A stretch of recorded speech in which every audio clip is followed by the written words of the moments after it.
Have you ever been ripped off in a business transaction?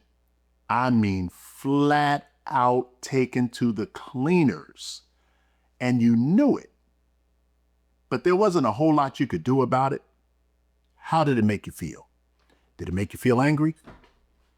Did it make you feel dumb? Perhaps you felt disrespected, or even may have felt abused. Did you go back and do business with that person again? Because if you did, when they fooled you once, shame on them.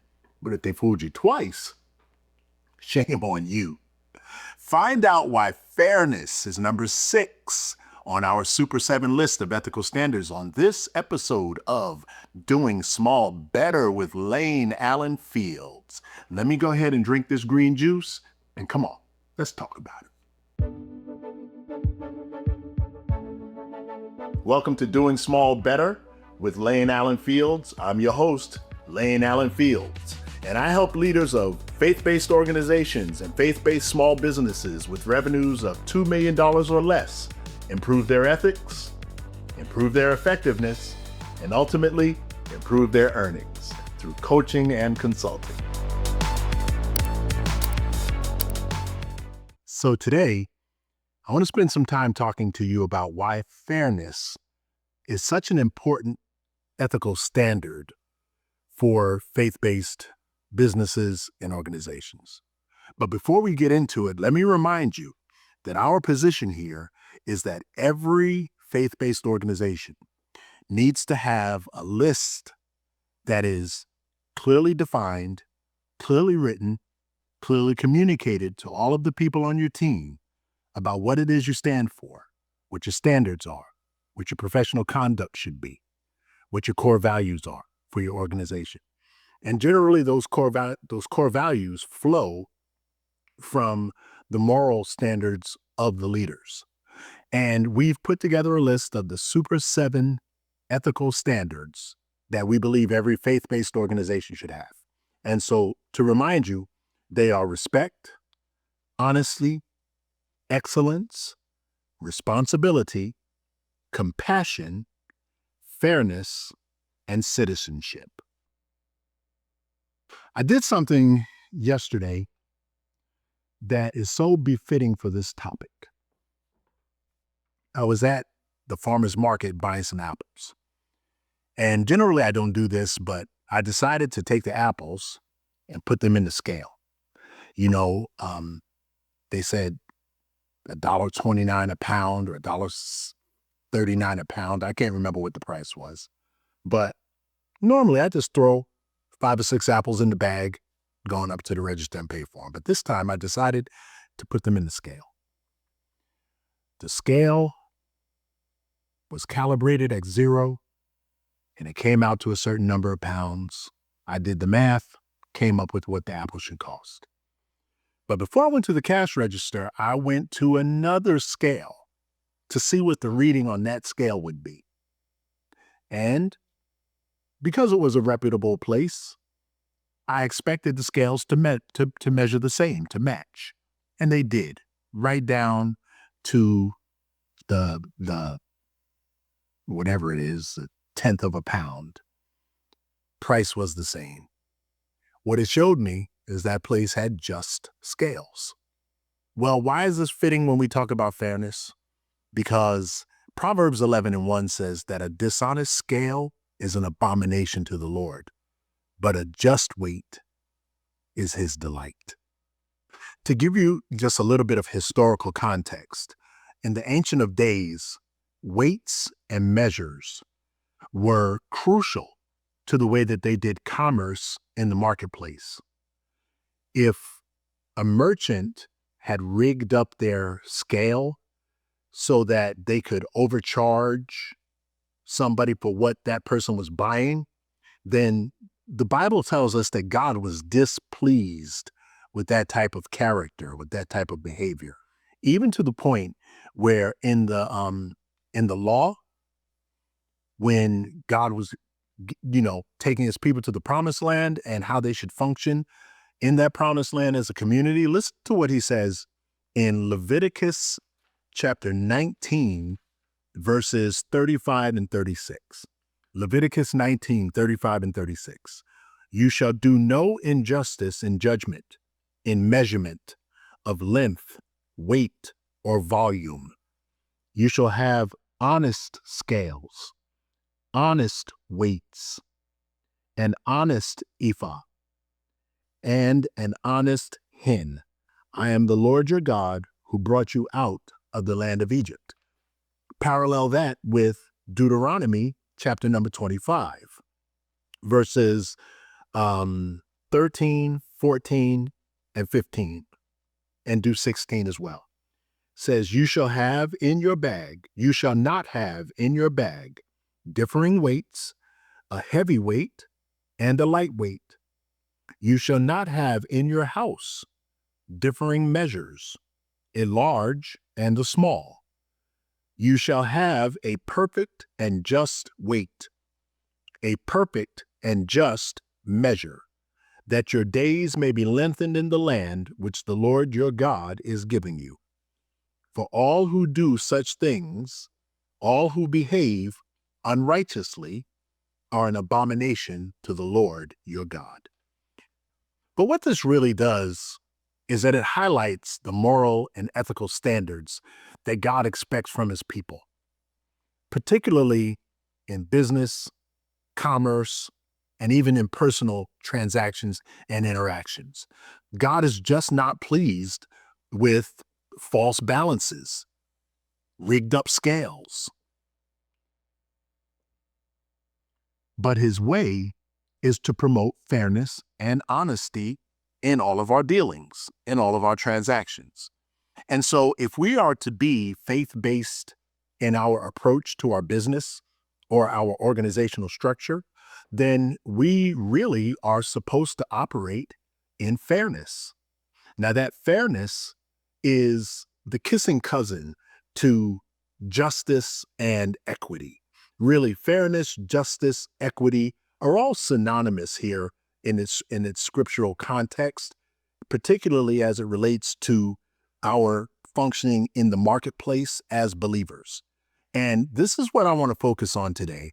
The fact that if we are going to call ourselves faith-based in our approach to our businesses and our organizational structures, then we really must deal in fairness, justice, and equity.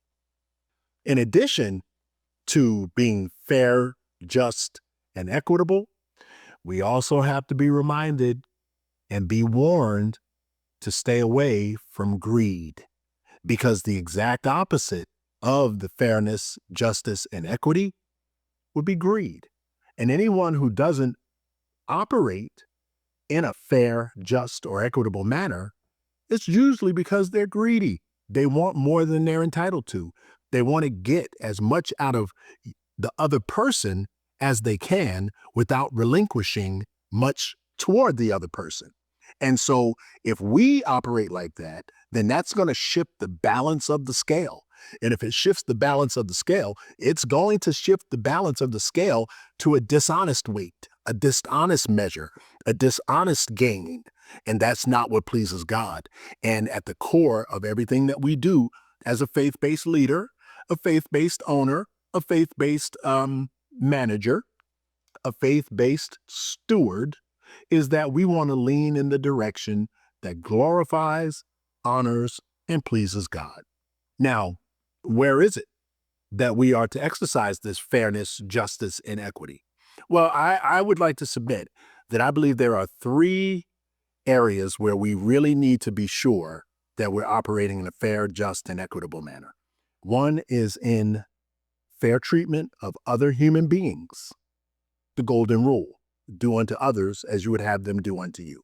So when we do any kind of a transaction, we always have to remember that the person sitting across from us is another human being, and we should be fair in our treatment of other human beings.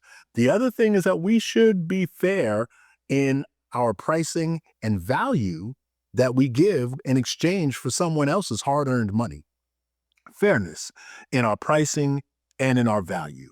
Are we truly giving someone what they paid for?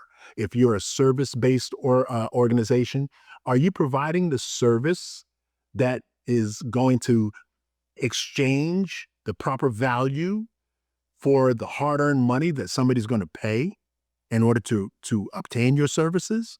If you're selling a product, does the quality of that product match or exceed the value that someone's going to pay for it? Um, so pricing and value is another area where we should be fair, just, and equitable. Again, do not hear me say that I don't want you to make money. I want you to make as much money as godly possible, but I don't want you to compromise your ethics or your values in order to do it. I don't want you to lose valuable, precious night's sleep because you're mistreating other human beings. I don't want you to compromise your soul for the sake of a dollar. Make as much money as you godly can, and justly can, and fairly can, and equitably can. I will never, ever argue with anyone because I wanted to be as profitable as the next person. I wanted to have as much breathing room between my expenses and my revenue as the next person. But I was never willing to compromise my values and my walk with God in order to do it. And that's my encouragement for you today. So 3 areas. One, in fair treatment of other human beings. The other is in fair pricing and value. And then the other is in fair conflict resolution when a transaction is not ideal, when something goes wrong and you have to stand behind your work, your service, your name. And that interaction between you and your client, your customer, your employee, whoever it is that is on the other side of you, in resolving that conflict, there should be some equity. There should be a win-win situation for both parties, to where at the end of the transaction, it might not have been easy, it might have been a little painful to come to that agreement, but in the end, you can live with it, they can live with it, and everybody wins. So what are the benefits of being fair, just, and equitable? I think that the biggest benefit beyond money is that it reflects the character and the heart of God. Because God is not a respecter of persons, but he is just. He's not a respecter of persons, but he is fair. He is not a respecter of persons, but he is equitable. And if our approach to the marketplace is supposed to be faith-based, faith-driven, faith-oriented, faith-leaning, then we, as image bearers of Christ, should also try to reflect that aspect of his nature and his character. And so that when we put our word on something, when we put our hands to something, and you look and examine the quality of what it is that we do, then there should be a discernible difference between those of us who are faith-based and those who are not. Because those who are not could care less about the image, character, and heart of God. They could care less about reflecting the values and the ethics of godly standards. They just want to make money. They just want to win, and they will stop at nothing to do it. There is no compromise that is too great, even to the point where some of them will compromise their own families, their own name, their own morality, their own ethics in exchange for making some money. And that, beloved, ought not to be the way that those of us who are faith-based lean into the marketplace. That should not define how we interact in the marketplace. And so the biggest benefit of being fair, just, and equitable is the fact that we reflect the character and the heart of God. And so as image bearers, we should conduct every transaction as though we were bearing witness to the glory of God. Because in the marketplace, we don't bear witness to God or to the goodness of God. We don't bear witness by thumping people with Bibles. We don't bear witness by quoting book, chapter, and verse in every conversation. But the way that we truly bear witness is by doing high quality work, by having high quality character when we do it, by treating people with fairness, by being just in our dealings, by having good weights and good measures and properly calibrated scales. That's how we do it. So, the first benefit of fairness, justice, and equity is that it reflects the heart and the character of God. The other thing, the second benefit of doing things fairly and justly is that it creates a win-win proposition for all parties involved. Creates a win-win proposition. You know, fairness is supposed to travel both ways. Justice and equity supposed to travel both ways. Yes, as merchants, business owners, service providers, freelancers, contractors, independent, managers of departments, leaders of nonprofit organizations and parachurch ministries and things like that, and pastors of churches and leaders in the church, you know, we are supposed to dispense fairness, justice, and equity. But we should also be the recipients of it as well. Have you ever been in a transaction where it's just somebody just tries to beat you down for the lowest price, to cut corners and to do it as fast as possible for the lowest amount of money possible? And you walk away from that transaction feeling like, what in the world did I just get into? And somewhere in your heart, you're saying, I really don't want to do this. I don't want that job. I don't want that contract. But yet, because of the money, you take it. And then you feel this overwhelming sense of compromise. And the money that you earned wasn't worth it. And God forbid if that happens and there's a problem, and now you've got to stand behind that. And now you're dealing with somebody who wants more than the contract entitled them to in the first place. And now they want you to jump through hoops, bend over backwards, and darn near give away your business, to give away the whole farm in order to make them happy. Well, that's not equitable. That's not fair. That's not just. So just as we are to dispense fairness, justice, and equity, I believe that we're also supposed to receive it back. You know, let me share one story with you from my contracting business. I had a project that didn't go well. Not going to run and hide from it. We just did not live up to our standards. The homeowner was not pleased. But I assured the husband and the wife that they hired me for the right reason. I'm the right person for the job. And one of the reasons why they hired me is for moments just like this, that when things don't go exactly the way we hope that they would go, that they have somebody who's going to own it, fix it, and be responsible for it. Or should I say own it, be responsible for it, and fix it? You know what I mean? But as time went on, they just kept asking for more and more and more that they were never entitled to in the first place. Didn't even have anything to do with what we didn't do well. But what I found with people is that the more you say yes, the more they're going to ask you for.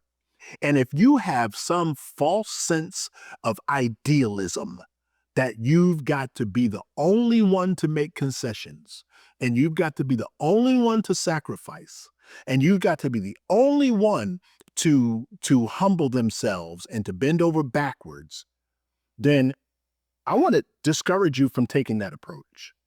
Because if you take the right approach from the beginning and you own the responsibility when things don't go well, and you make every organizational, personal, ownership, managerial effort to get it right, when you are engaged in that negotiation, when you're trying to resolve that conflict, and you present equitable, fair, and just solutions,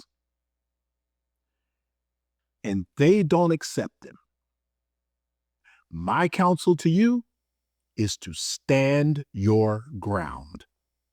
But your ground is not on arrogance. Your grounds are not on hubris. But your grounds are based on fairness, justice, and equity, that you're doing the right thing for the right reason to result in the right outcome. And if that's your position, stand your ground, because you should not give away your business. You should not relinquish all of your profits in order to resolve a conflict.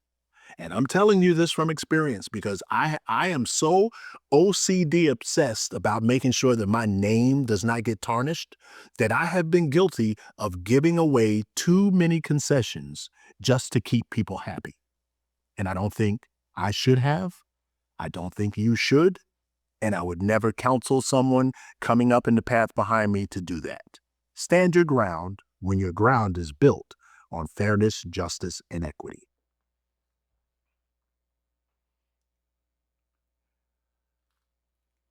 And then the third reason, or third benefit of fairness as a code of conduct, an ethical standard, is that when people feel as though they've been dealt with fairly, when your clients believe that your pricing was fair, the quality of your work was good, your conduct was appropriate, you didn't just talk the talk, but you walked the walk.